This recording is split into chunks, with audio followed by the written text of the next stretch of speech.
Hey everyone, Zephyr here with IGM, and today I'm going to be going over a bit of a video review for a newer action RPG called The Incredible Adventures of Van Helsing, which is a mouthful of a name, and it kind of sounds a little B-rate. But the game itself is much better than the name would imply. It's not necessarily something that you take seriously, but it's definitely not a parody or anything. It's just kind of that era of monster robot demon hunting that, well, I mean, you see in old monster movies. And it definitely does attempt to mingle in humor and lightheartedness wherever it can, which in a darker game is not a bad thing. It all, of course, starts off in the character creator, which is pretty limited. You don't play like the legendary Van Helsing himself, you play as his apprentice, or one of them, I don't know. But apparently Van Helsing is more of a title than anything else, thus you are Van Helsing. The limits of their character creator are pretty obvious. You jump in, you pick from some of the color schemes that they've got going on, you can increase the intensity of it so that it's brighter or a milder color, and that's it. You go from there. You name the guy and you jump into the game. First thing, of course, that you'll have to deal with is the control scheme. It plays pretty much like any action RPG would, with one major, for some people, exception. You can use keyboard movement. You can use WASD to move around in this game, which is something no other action RPG has ever done. I don't really understand why. I mean, a lot of them say that it's a difficult thing to program, but here we've got a little indie game, $15 indie game, that has it. And it works wonderfully, and I love it. That alone is something that could, give you a reason to try this game out and give it a shot. The combat, of course, right along with that is very basic. It's an action RPG. You run around, you click to shoot stuff, they die, you move on. What really signifies or sets apart the combat, just like in any action RPG, is the skill system. In this game, you've got 3 skill trees: the Mystic Warrior, which is melee primarily, Occult Hunter, which is ranged, and the Tricks and Auras, which you have 2 tricks you can use at any time. They're on your bar down at the bottom. And the auras are passives you can also use 2 of, but you don't have to do anything with them. You just equip them and they activate. Passives, gotta love them. Now there are also spells mixed throughout the warrior and ranged trees, hunter trees, that you can use in either setup, because you always have your melee and ranged weapons equipped, and by hitting the spacebar you can switch between them. So it changes your 2 abilities. You only have 2 abilities at any time. You can left click the enemy, or you can right click the enemy. Or you can use your tricks, but those are more secondary effects and personal buffs than attacks. But the spells that are mixed in through the warrior and hunter trees, you can use them on either your melee or your ranged weapon set, which makes them very versatile. So you can, if you decide you want to focus on one of the 2 trees, you can still go down the other tree and just take the spells, and that will help you buff out your capabilities. There's also a passive chain in each of the 2 trees. Melee, ranged, warrior, hunter, whatever you want to call them. And that's another thing that you can use, that you can take and put points into without actually worrying about taking attacks that you're not going to use. Now the bonus to that, the benefit, is that as you put more points into a tree, your mastery level percentage rises, and once it gets up to a certain point, you get a passive bonus from it. Like the first warrior bonus is plus 50% hit points. Okay, not a big thing. Like where I'm currently at one point in the game, is I'm at 550 hit points. 50 hit points isn't much, true, but I'm also hybridizing a bit. I've got some points into warrior, some into hunter, and some into auras. Now the points themselves, obviously, you spend on skills. You get them when you level up, and you have to spend them to get any of the skills and to rank the skills up. The first tier costs 1 point, second tier costs 2 points, third tier is 3 points. That's how it goes. The tiers also have level requirements, but once you've hit those, it's not a problem at all. What makes the abilities, the attacks, the powers different are the power-ups. Each of the abilities has 3 power-ups, and then 2, essentially, boosts that you can use, that you can take to increase the capabilities or side effects of the power itself, rather than just ranking it up straight. All the power-ups only take 1 point, regardless of tier. The secondary boosts take the same amount of points as the tier. So it can get really expensive really quickly, especially if you like the higher tier stuff. If you stick to tier 1, if you like those abilities and can work with them, you can raise those up really nicely before you're too high of a level. However, as you might expect, some of the higher tier stuff is very nice and very helpful, very handy. So it just kind of depends on how you want to work through it. You can respec in this game. It takes gold, which you would think would be expensive and problematic, but you'll realize before you get very far into the game, gold is not a problem. You will have lots of money before you even know what to do with it all. I've never really bothered buying much from the shops because there's not really anything you need. You find really good stuff, and the stuff from the shops is kind of, well, if your luck really sucks. But luck even plays a factor in the shops because the gear that they sell you is randomized. So you take what you can get. Of course, along with that, you do have stats. You have a luck stat that increases the drop of gold and magical items, and I've honestly been raising that a little bit because I figure as I'm leveling, as I'm going through the world, getting that stuff will be more helpful than having high power stats. As long as I'm actually winning, I don't need my stats to be any higher. So if I can find better stuff, it all just kind of balances out. And once I get to in-game max level, I'm sure I'll probably drop my luck stat off if I need to and go from there. Although in order to get the best stuff without taking years to do so, it might be a good idea to keep some luck stat around. You do get a lot of your stat bonuses from the gear that you're wearing though, so take that into consideration as well. And the gear, of course, in this game is very basic. You have all of your slots. You got the body, legs, well, feet. Body, feet, belt, back, hands, head, 3 accessories. Well, 4 actually, because you have a trophy that you don't get for a little while. And then your melee and ranged. You get the stat bonuses from both your melee and your ranged, regardless of which you have equipped at the time.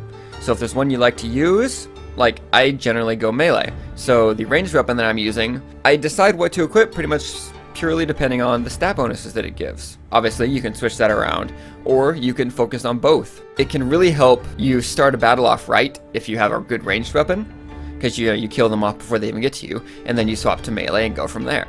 Each of your weapon sets, your melee and ranged, can also have a secondary. You hit, I think, tab, and it gives you a second saved setup. So you can have 4 saved setups at a time, 2 melee, 2 ranged. Since you only have 2 slotted to your bar at the same time, it can be very helpful to add some versatility to the game, to your setup, so that you aren't stuck using the same 2, maybe 4 attacks the entire time. Now, to further flesh out the gear, you've got essences, which are essentially gems. But you don't have sockets on stuff, you have an essence limit. So if you've got, say, 15 essence points that you can use on a gear, you can put up to, 15 points worth of different essences into that gear. And it just increases the stat bonuses, just like well, gems and socketing and everything does in Diablo and whatnot. It's a very, very basic system, but it's got some flexibility to it that it wouldn't otherwise, just because of the different way they chose to handle it. I haven't dealt too much with it, because, well, I'm chintzy when it comes to gems. I don't like to use them because then you can't pull them back out and, well, they're gone. And if you don't find really good gear, well, it may not do a whole lot. You recycle through gear pretty quickly as you level up because you find new and better stuff, as you would expect. Now, one other side to the skill system is the perk system. You gain this through reputation points rather than experience points. And while I'm not entirely clear on how you gain reputation points, maybe just also right alongside experience points as you kill stuff, or only when you kill big named bosses. But each time you gain a reputation point, a full level rather, you can choose from among the perks that you have available to you. And you gain more perks, you gain access to more perks as you go throughout the game. Generally it's through repetition, like if you continue doing one thing, if you continue looting a lot of stuff, you can find a perk that will increase the stuff or the rate to get good stuff from looting dead bodies. That kind of stuff. And the perks are also a good way to increase the capabilities of your AI partner, Katarina, who is definitely another aspect of this game. She is always with you unless she dies, in which case, she goes on cooldown essentially and comes back because she's a ghost. So you don't have to worry about ever losing her permanently. And she works pretty much the same way as you do. She has her own gear, although of limited access. She only has body, 3 accessories, and ranged melee weapon. But she also does have melee and ranged types, and you can change her stance to whichever one you want to leave her in, melee or ranged. Generally, it's a good idea to have her the opposite of whatever you are, but it doesn't mean that you can't both go melee and just wade through the hordes. She also has a third form, Ghost, that renders her, well, invulnerable, but also helpless. She doesn't attack, and she can't be attacked.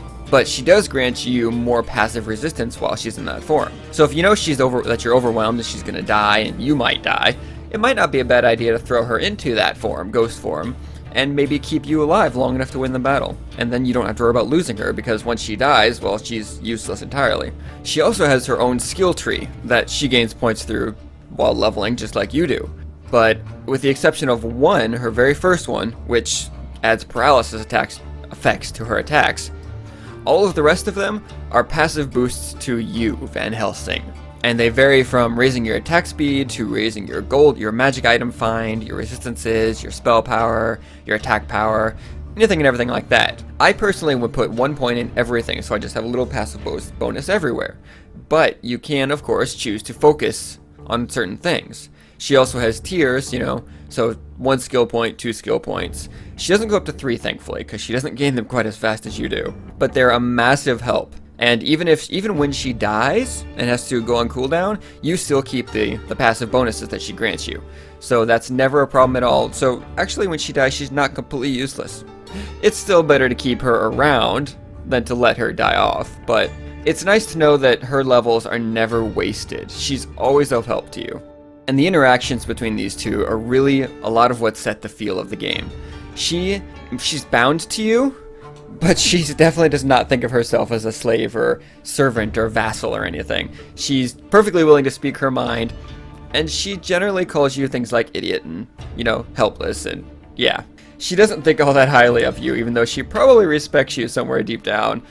She's not at all afraid to tease and bully you. And you, for your part, mostly just kind of scoff and blow her off, but it adds a nice little personality clash effect to the storyline, keeps it humorous, and keeps it moving. She says things that you, as the main character, may not, because the game doesn't want to put too many words in your mouth. They do give you a personality and you speak at times, especially when you're interacting with other NPCs, but for the most part, a lot of the reactionary stuff comes from her, so that you can maintain somewhat of your own persona.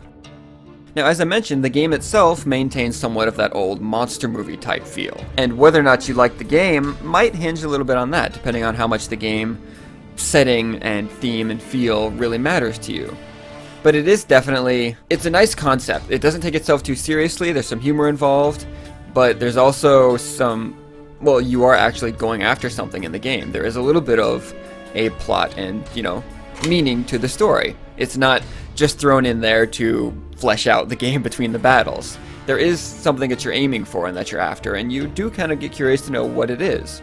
There are stages or areas to the game where after you complete it, you can't go back to the first area. So if you're after all the side quests and everything, you'll want to make sure you very thoroughly explore the game and focus on what you're doing. They do warn you when you're about to cross over though, so don't be afraid to progress ahead and worry that they'll kick you into the next one and you won't be able to do anything else about it. No.